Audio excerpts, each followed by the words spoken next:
In today's lecture, we're going to be discussing sum to product and product to sum formulas.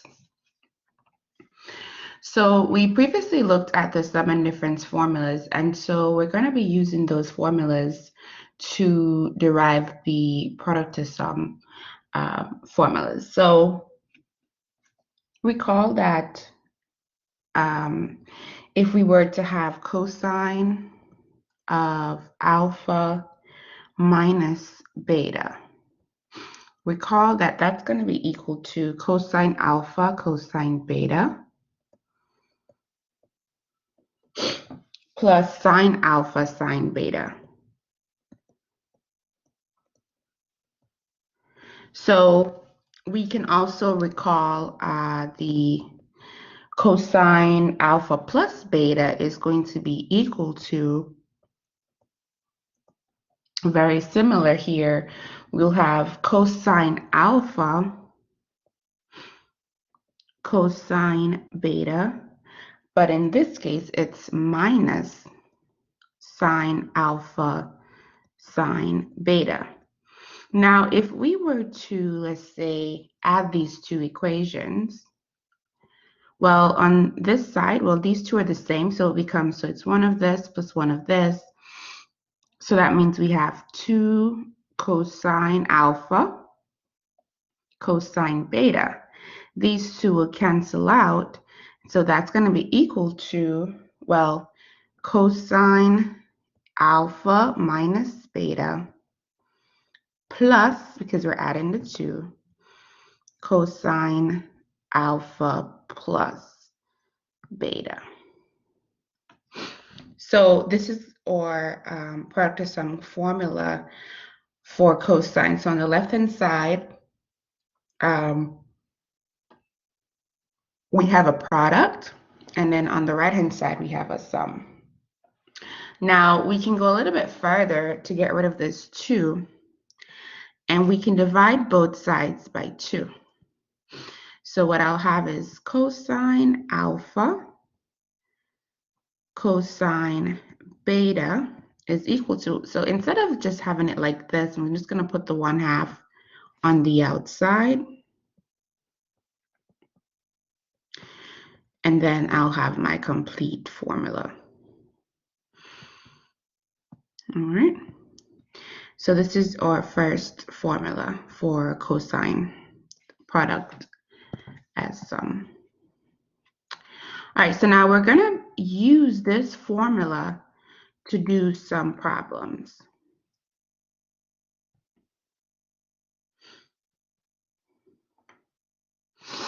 Okay, so for instance, let's look at this problem here. So let's say we are asked to write the following product of cosines. So we want to write them as sums. Okay, so to do that, what are we going to do? So we're going to begin, like everything else that we do, by writing our formula. So we just derived that cosine alpha cosine beta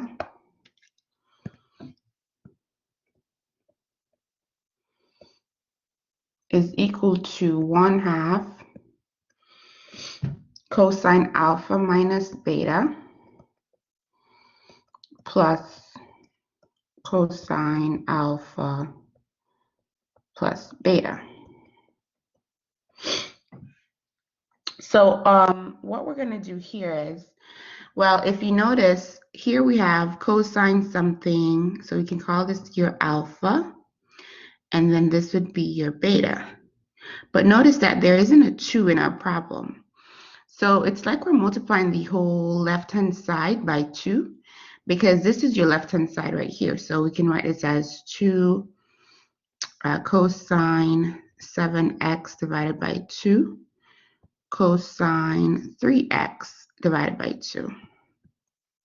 But there's no 2 in the original problem. So it's like you're saying, oh, we're multiplying the equation by 2. So anything we do to one side, we have to do to the other. So that means I'm going to multiply the right side also by this 2 that wasn't there. So I'll have 2 times 1/2 cosine. So now my alpha, like I said before, was 7x divided by 2, and my beta is 3x divided by 2, and then plus cosine 7x divided by 2 plus 3x divided by 2. Now I can simplify since these have the same denominator. Well, we can put this over 1. These will cancel. So I'll have a 1 in the front. I don't have to write it. But now at this point, these have the same denominator. So I can just simplify. So this becomes cosine, it would be 4x divided by 2. And then plus cosine 10x divided by 2. We can simplify a little bit further. And so this would become cosine 2x plus cosine 5x. And that's your answer.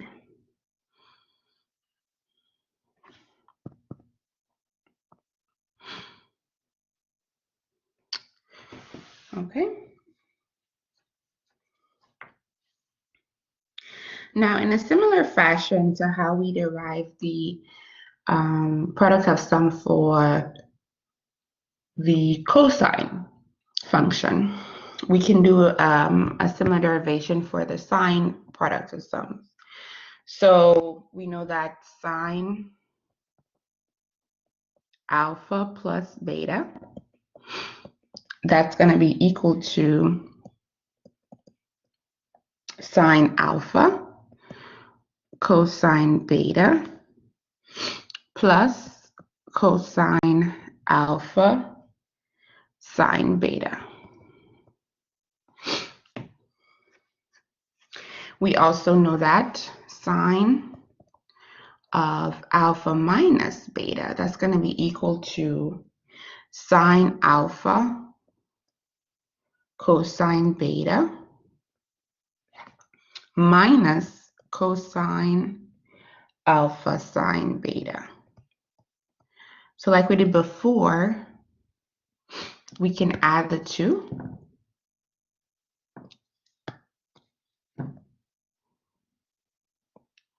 Okay, so this becomes sine alpha plus beta, and we're adding, so this will be plus sine alpha minus beta equals, okay, so these will not go away. And so we're left with 2 sine alpha cosine beta. And just like we did before, we can divide both sides by 2. And I'm going to just flip the left and the right hand side. So we'll have sine alpha cosine beta equals, so I'm going to bring this 1/2 to the front. So it's going to be 1/2 sine alpha plus beta plus sine alpha minus beta. And that's our answer. Or that's our identity.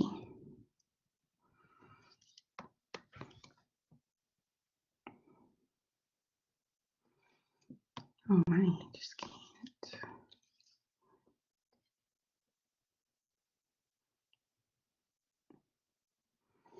Okay. So like we did previously, where we did an example using the product as sum formula for cosine, we're going to do a quick example doing that for sine. So for instance, we have here express the following as a sum containing only sine or cosine and no products. So again, we're going to write our formula. So we know that sine alpha cosine beta is equal to 1/2 sine alpha plus beta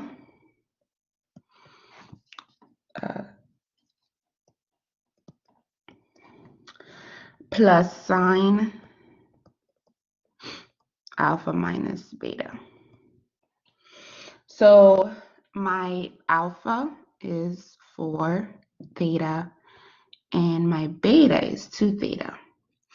So then that means I have sine of 4 theta cosine of 2 theta is equal to 1/2 sine of 4 theta plus 2 theta plus sine 4 theta minus 2 theta. And of course, we can simplify. So this becomes 1/2 sine of 6 theta plus sine 2 theta. And that's our answer.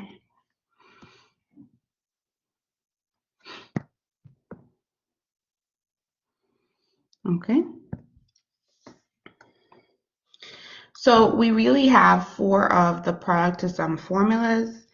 The ones we looked at were like crossed between sine and cosine, but we can also have cosine cosine, as in cosine alpha times cosine beta.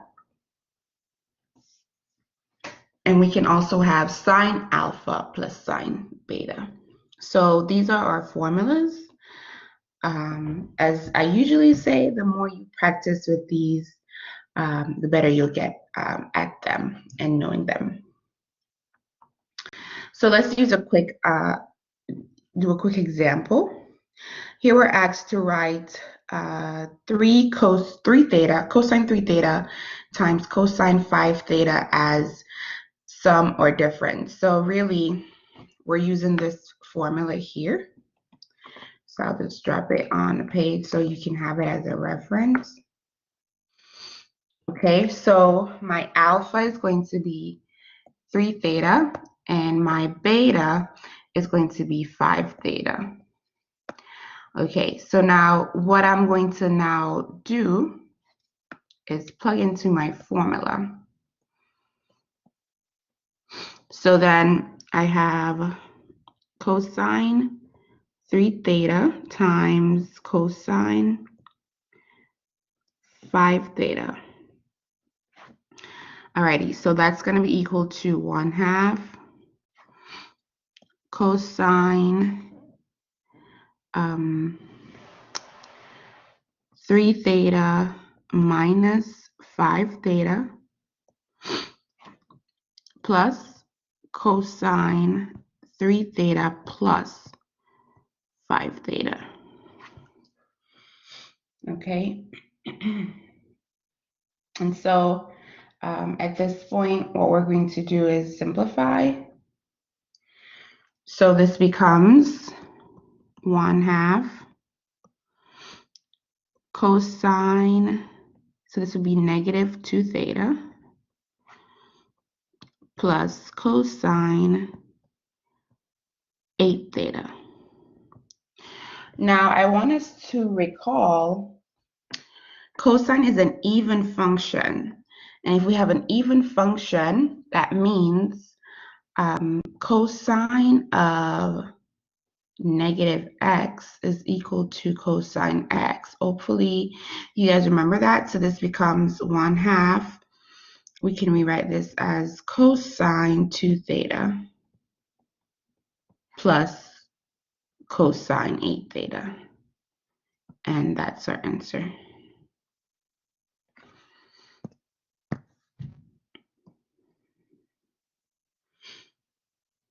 So it's pretty straightforward.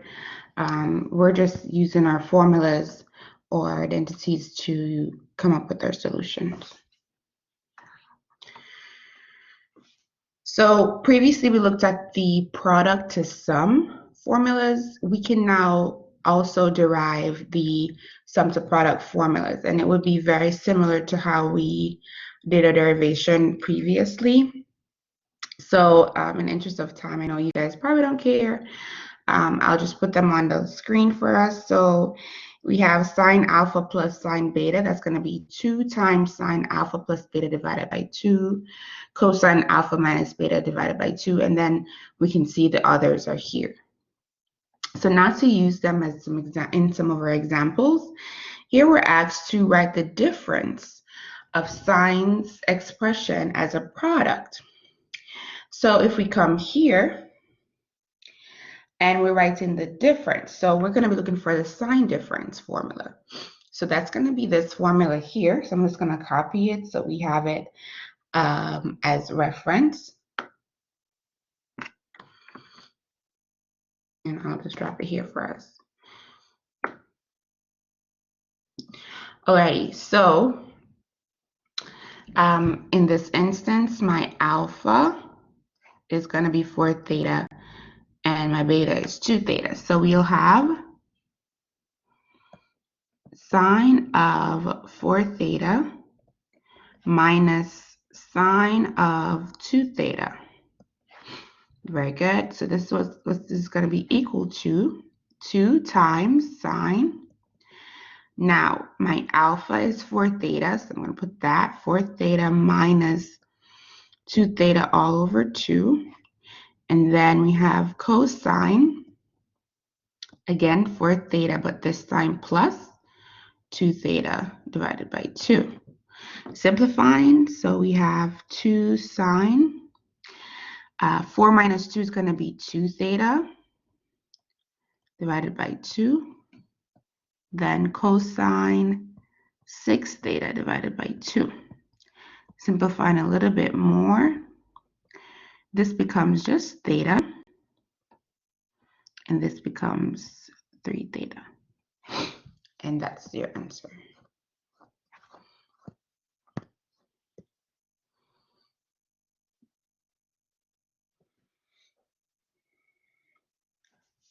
Now, what if we're asked to do something like this? So we want to evaluate cosine 15 degrees minus cosine 75 degrees. So, of course, the first thing, so I'm going to just get our difference formula for cosine.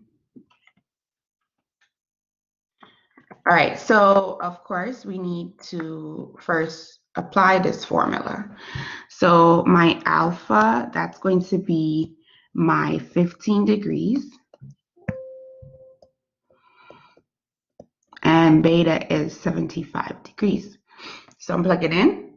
So this means that cosine of 15 degrees is minus cosine of 75 degrees.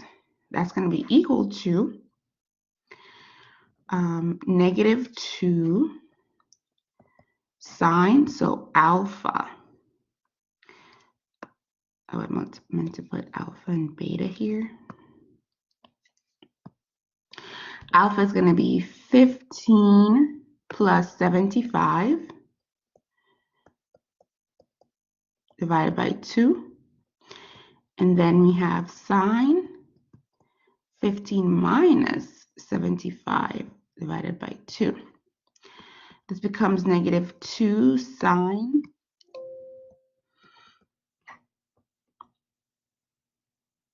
90 divided by 2. And then this becomes sine negative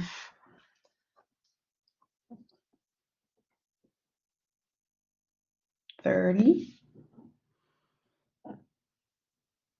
60 divided by 2. So then I have negative sine of 45. Now, of course, this will be sine of negative 30, but sine is an odd function, right? Well, we could look at it 2 different ways. First, we know that sine of 45 degrees, I hope we remember, the only angle that has the same thing, so it's going to be 1/2. actually root 2 over 2, sorry. It's going to be root 2 over 2 for sine of 45 degrees. And sine of negative 30, so that means we're going in the negative direction. We know that sine of 30 is originally 1/2. So if we're going in the opposite direction, this is going to be negative 1/2. Simplifying this, we have a positive root 2 over 4.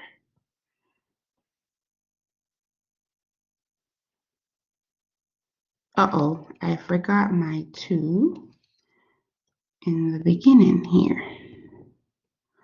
So instead of it, it'll be 2 times, so not root 2 over 4, but root 2 over 2. There we go. Okay.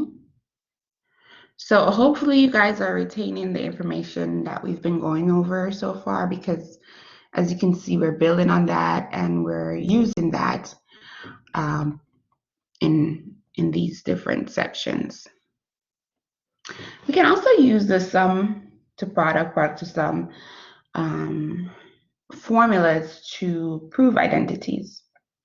All right, so for instance, we have that cosecant squared theta minus 2 is equal to cosine 2 theta divided by sine squared theta. So now we're asked to verify this, so it's true, but we need to prove it. So remember, we tackle the more complicated side first, and that looks like here. So cosine squared theta though, not cosine, cosecant squared theta. Well, we know that cosecant, that's going to be cosine. Actually, maybe we should do the right side. Let's do the right side. So cosine 2 theta divided by sine squared theta. Okay. Now, cosine 2 theta, it's a double angle. We know that this is going to be 1 minus 2 sine squared theta. Hopefully we remember this. And this is divided by sine squared theta. Okay, so now what I can do is I can separate these sums, right? Because each of these top terms in the numerator, they share this common denominator of sine squared. So I can pull this out as 1 divided by sine squared theta minus 2 sine squared theta divided by sine squared theta. So I can break these apart. Now we know that 1 divided by sine squared theta, that's going to give me cosecant squared theta. Okay, and we can cancel these and this becomes minus 2. So we have proven this identity or verified it. Okay, so we'll stop here for today. Be sure to do your homework. Have a good one.